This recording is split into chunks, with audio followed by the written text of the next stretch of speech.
할렐루야, 안녕하십니까. 권도학 목사입니다.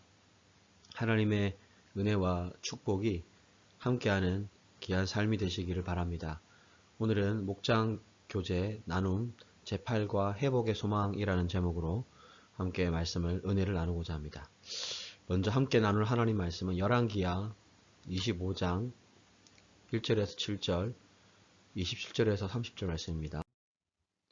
열왕기하 25장 1절에서 7절, 그리고 27절에서 30절 제가 봉독해 드리겠습니다. 시드기야 제9년 열째 달 11일에 바벨론의 왕 느부갓네살이 그의 모든 군대를 거느리고 예루살렘을 치러 올라와서 그 성에 대하여 진을 치고 주위에 토성을 쌓음에 그 성이 시드기야 왕 제11년까지 보위되었더라. 그의 넷째 달 9일에 성중의 기근이 심하여 그 땅 백성의 양식이 떨어졌더라.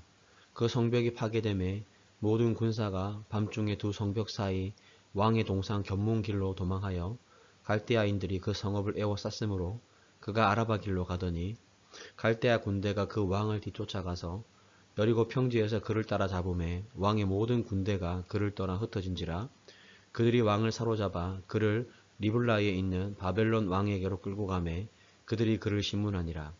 그들이 시드기야의 아들들을 그의 눈앞에서 죽이고 시드기야의 두 눈을 빼고 노사슬로 그를 결박하여 바벨론으로 끌고 갔더라.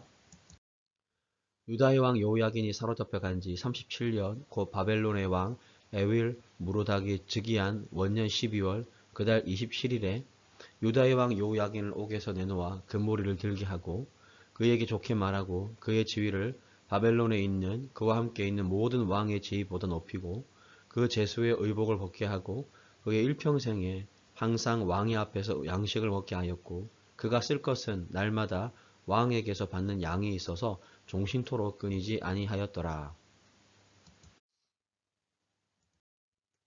남유다가 완전히 멸망하였습니다. 바벨론 왕이 여호야긴을 잡아가고 대신 세운 시드기야가 왕위에 오른 지 9년째 되던 해에 이 시드기야가 바벨론을 배반하게 됩니다. 그래서 바벨론은 군사를 이끌고 와서 예루살렘을 공격하였고 시드기야는 잡혀서 온 가족이 몰살하게 되고 그는 눈이 뽑혀서 바벨론으로 이제 끌려갔습니다. 바벨론 군사들은 예루살렘 성에 진입하여 성벽과 집을 다 부수었고 성전에 들어가서 성전의 기구들을 다 가져갔습니다. 예루살렘 성전과 예루살렘 성은 완전히 파괴된 것입니다.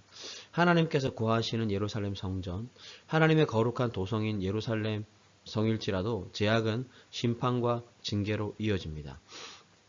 참 전쟁이 비참하다라는 것들을 느끼게 되고 죄로 인해서 전쟁을 당하게 됐을 때 참 비참한 죽음을 경험하게 되고 황폐한 땅이 된다라는 것을 볼 수가 있습니다. 아무리 거룩한 하나님의 땅이라 할지라도 하나님의 사람이라 할지라도 죄악을 범하게 되면 심판과 징계로 이어지는 것입니다. 그러므로 우리는 이 말씀을 교훈으로 삼아서 죄를 짓지 않기 위해 노력해야 되고 혹시라도 우리가 연약해서 쓰러지고 죄를 범하였을지라도 하나님께 회개하는 그런 삶을 살아가야 할 것입니다. 남유다가 멸망할 때 시드기야 왕과 아들은 어떻게 되었습니까? 바벨론 왕에게로 끌려가게 돼요. 그리고 아들들은 시드기야의 눈앞에서 죽게 되고 시드기야는 두 눈이 뽑힌 채 노사슬로 결박되었습니다. 여러분 참 비참하지 않습니까? 한 나라의 왕이 이방 국가의 왕에게 끌려가고 아들은 자기의 눈앞에서 죽고 그리고 자신의 두 눈이 뽑히고 노사슬로 결박되는 게 얼마나 비참한 일이 일어나게 되었습니까? 백만 대군을 거느린 세라와 당당히 맞섰고요. 아수르의 사내립을 물리쳤던 유다 나라가 왜 느부갓네살에게 굴복하게 돼 있는가? 유다의 멸망은 바벨론이 강하기 때문이 아니었습니다. 바벨론도 물론 강대국이지만 여러분 이스라엘은 유다는 작은 국가였지만 큰 나라를 이겼던 하나님의 은혜로 승리했던 그런 나라였어요. 유다의 멸망은요. 외부의 강력한 힘이 아닌 유다 자신의 약화에서 찾아야 합니다. 그 약화의 원인은 유다 왕들의 제약 때문이죠. 그들은 우상을 숭배했고 선지자들의 말씀, 하나님의 말씀을 선지자들이 전했어요. 회개하라, 돌아오라, 그렇게 하지 말라. 하지만 그들은 선지자들을 냉대했죠. 모든 제사장들이 우두머리들과 백성도 크게 범죄하여 이방 모든 가증한 일을 따랐고 그의 성전을 더럽게 하였다라고 기록했습니다. 하나님의 뜻을 해방한 지도자들의 제약은 유다의 멸망을 불러들인 요인이 되었습니다. 마찬가지입니다. 공동체의 멸망은요, 공동체의 리더가 타락할 때 일어나게 됩니다. 교회의 지도자, 가정의 지도자, 나라의 지도자가 하나님 앞에 범죄하게 되면 그 공동체가 망하게 되는 요인이 되는 것이죠.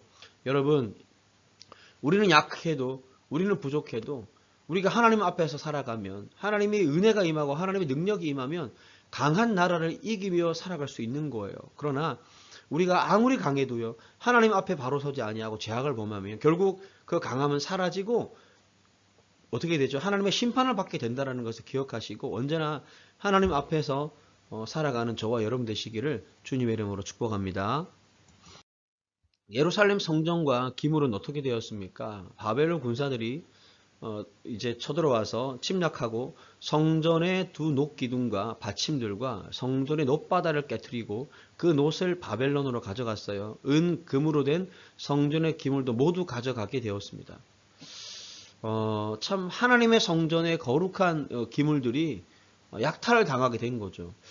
참 하나님께서 그것을 허락하신 거예요. 얼마나 안타까운 일입니까? 하나님께서는 자신의 이름으로 일컫는 예루살렘 성전, 자신의 백성이라고 불리는 이스라엘 백성의 죄를 철저하게 드러내시고 징계하신 거예요. 그 징계의 결과가 자신의 이름과 영광에 손상을 주는 결과를 가져옴에도 그렇게 하신 겁니다. 성전이 저렇게 파괴되는데 하나님은 뭘 하시는 거지?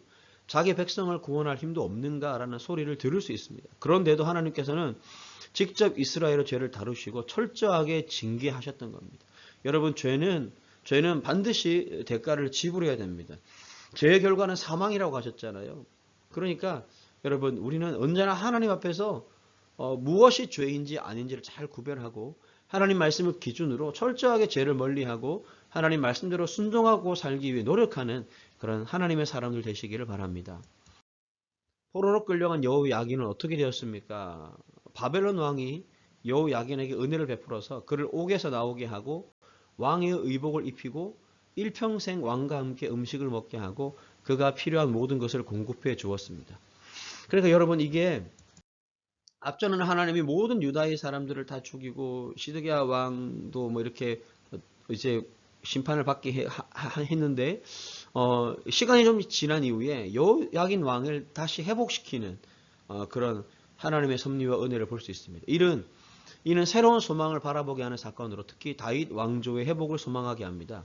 마태복음 1장의 족보를 보면 11절에 여호야긴이 등장하였는데 요거냐? 하나님은 그를 사용해서 예수님까지 이어지게 하신 거죠. 여호야긴이라는 이름은 여호와께서 성취하신다라는 뜻입니다. 이는 우리가 생각지도 못하는 방법으로 구원의 언약을 이루어 가시는 하나님을 보여주는 것입니다. 여러분, 범죄하지 맙시다. 부족하고 연약하지만 하나님의 말씀과 뜻대로 살기 위해 최선을 다합시다. 그러할 때 여러분, 때로는 우리가 연약하고 넘어지고 쓰러질지라도 다시 하나님께 나아오고 다시 하나님 바라보고 다시 하나님의 은혜를 간절히 간구하며 나아갈 때 겸손하게 우리의 죄악들을 다 고백하고 하나님 앞에 나아갈 때 하나님은 우리를 새롭게 하시고 우리를 치유하시고 우리를 회복시켜 주시는 것입니다. 여러분, 그런 하나님의 회복의 은혜가 넘쳐나는 여러분의 가정이 회복되고 여러분의 사업장이 회복되고 여러분의 직장이 회복되고 인간관계가 회복되고 자녀와의 관계, 부모와의 관계, 남편과 아내와의 관계가 회복되고 여러분 가정의 그 상처와 아픔들이 다 치유되는 그런 치유와 회복의 역사가 일어날 수 있기를 주의 이름으로 축원합니다.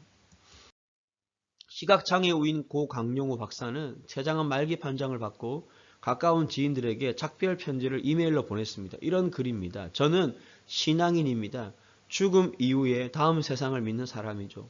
제가 가장 좋아하는 말은 레이건 전 대통령의 어머니가 레이건에게 주었다는 말입니다. 오늘 너에게 생긴 나쁜 일이 내일의 좋은 일이 될 것이다. 장애를 지옥으로 생각하면 그대로 됩니다. 그러나 그것을 복으로 여기면 놀라운 일이 생기죠. 무엇보다 만남의 복이 옵니다. 여러분으로 인해 저의 삶이 사랑으로 충만했고 은혜로웠습니다. 감사합니다. 라는 편지를 썼다고 합니다. 여러분, 장애는 안타까운 거잖아요. 그런데 장애를 지옥으로 여기면 그냥 지옥 같은 삶이 되는 거예요. 그러나 그것을 감사하고 복으로 여기면 놀라운 일이 일어나게 된다라고 이야기합니다. 우리의 삶의 아픔, 문제, 고통, 어려움, 그것을 그냥 그 문제로만 생각하고 어려움으로만 생각하면 우리의 삶은 그냥 그 어려움대로 문제 속에 살아갈 수밖에 없어요. 그러나 하나님 이 어려움과 이 문제를 통해서 하나님의 섭리를 우리가 알기를 원합니다. 하나님의 뜻을 깨달아 알기를 원합니다. 회복의 하나님 만나기를 원합니다. 회복의 하나님 역사하여 주옵소서라고 간절히 소망하고 기도하는 마음으로 기도하며 하나님께 나아가면 하나님은 모든 우리의 아픔과 문제를 해결해 주시고 치유해 주시고 회복시켜 주실 것입니다. 여러분 축복합니다. 여러분의 가정이 회복되고요. 여러분이 자녀와의 관계가 회복되고요. 경제의 어려움들이 회복되고요. 건강의 문제가 회복되고요. 신앙이 회복되고 모든 것들이 회복되는 은혜와 역사가 회복의 하나님으로 인해 일어날 수 있기를 주의 이름으로 축원합니다. 그래서 우리에게는 회복의 소망이 있어야 합니다. 마지막으로 나눔입니다. 고난당한 것이 도리어 유익이 된 경험이 있다면 서로 나누어 봅시다. 나에게 참 처음에 어려웠는데 그 어려움이 나에게 유익이 되고 나에게 도움이 되었던 것을 여러분 있다면 마음속으로 다시 한번 떠올려 보시고 여러분 생각해 보시고 하나님이 예전에도 그렇게 하셨지 나의 문제를 나의 아픔을 나의 어려움을 하나님의 능력으로 해결해 주셨지 하나님 지금 내가 당하고 있는 이 고통과 이 눈물과 이 아픔과 이 어려움도 하나님의 도우심으로 해결하여 주옵시고 회복시켜 주시옵소서. 그렇게 하나님께 기도해서 하나님의 놀라운 사랑과 은혜, 특별히 회복의 은혜를 경험하는 그래서 회복의 소망으로 충만한 모든 성도님들 되시기를 주의 이름으로 축원합니다. 여러분 감사합니다. 사랑합니다. 감사합니다.